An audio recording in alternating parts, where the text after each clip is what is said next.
All right, today we're going to talk about a discovery that basically rewrites the rulebook on when people first walked in the Americas.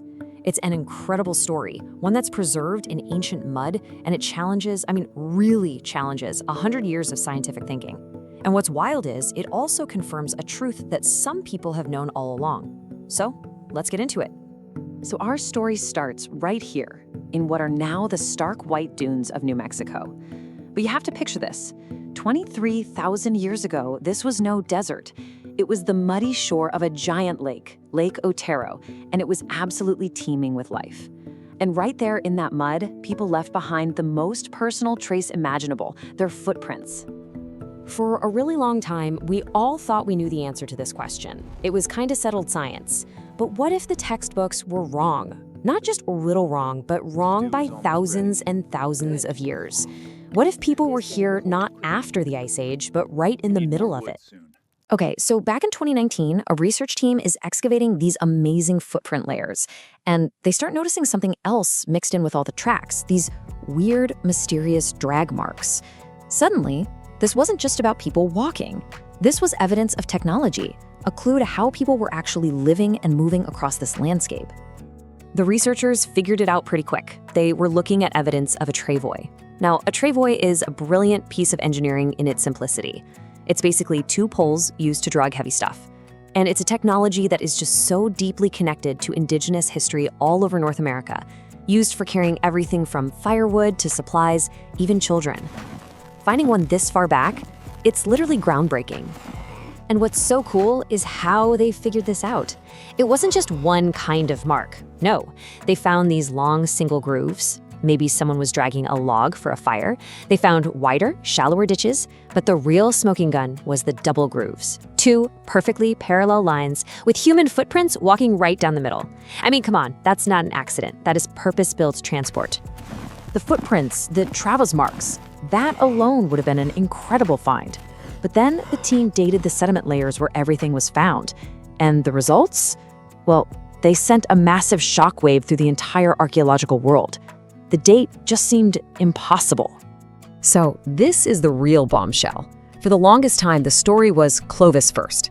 The idea that people couldn't get into North America until the giant ice sheets melted, maybe 16,000 years ago. It made sense, right? The ice was like a massive wall. But White Sands, this discovery says nope. It says people were here 23,000 years ago. That's 7,000 years earlier, right at the peak of the Ice Age, when that giant wall of ice was supposed to be completely impassable.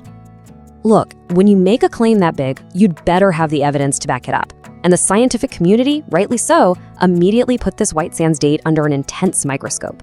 And that's a good thing. That's exactly how science is supposed to work. You challenge new ideas, you test them, you try to break them. So the whole debate really came down to this one little detail. The original date came from tiny seeds of an aquatic plant. The problem?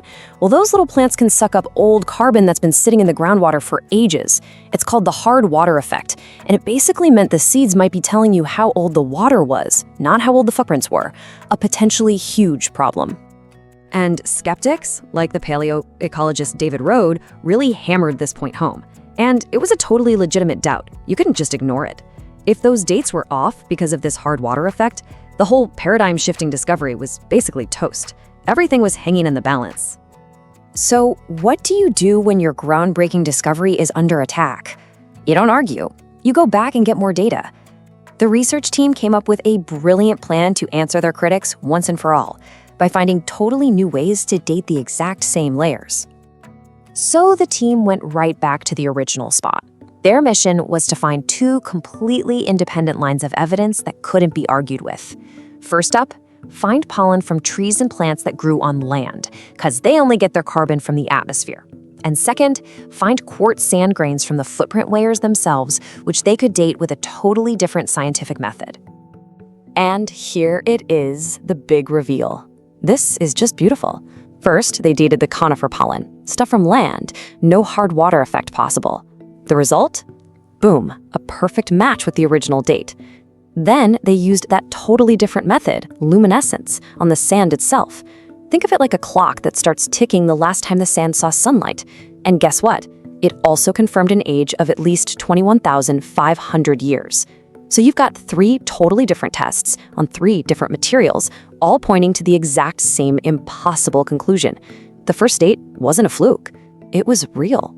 So, now that the date was solid, rock solid, scientists could finally dive into the human story these tracks were telling.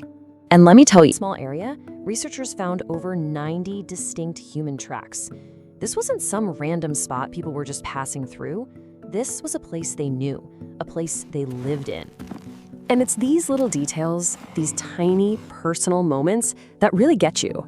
Just imagine the scene for a second. There's a whole community on the move, and a little kid's footprint gets accidentally cut by the pole from a passing travois.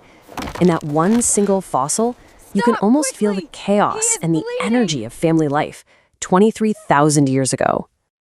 And the interactions they found, just wow. Look at this diagram on the left. You see the human tracks, and then you see the path of a giant ground sloth. And the sloth actually stops, rears up on its hind legs, and shuffles around. It's clearly reacting to the humans being there. Now check out the one on the right. We see a person's path, and on their way back, they step right inside a giant mammoth track that had crossed their path just hours before. They were actively sharing this world with these massive creatures. When you piece it all together, you get this incredibly vivid picture of life. A lot of the tracks, teenagers and kids, which probably means they were tasked with the fetching and carrying jobs. We even see one person, very likely a woman, carry a toddler for over a mile, set them down, and then walk all the way back. It's a world where families worked and lived and played, all while giant sloths and mammoths were just right there. But the real meaning of this discovery, it goes way beyond just the science. This is a moment where Western science finally caught up with a truth that has been part of Indigenous knowledge for, well, forever. For generations, this has been a foundational truth in Indigenous communities. We have been here since time immemorial. Their own histories, their oral traditions have always talked about a presence on this continent that goes back way, way further than the 16,000 years that archaeologists were comfortable with. This quote from Nick Martin really just nails it. Why is it so hard for an Indigenous truth to become an American fact? For so long, the scientific story, that Clovis-first model, it wasn't just a theory. It was used to actively dismiss and ignore Indigenous history. So White Sands isn't just new data. It's a challenge to a system that for a long time just wasn't listening. And that leaves us with this final thought. These footprints, they've completely rewritten a huge chapter of American history. But they also force us to ask some bigger questions about what we consider to be knowledge and whose truths we decide to accept as fact. It really makes you wonder, what else is out there just waiting, not to be discovered, but to finally be heard?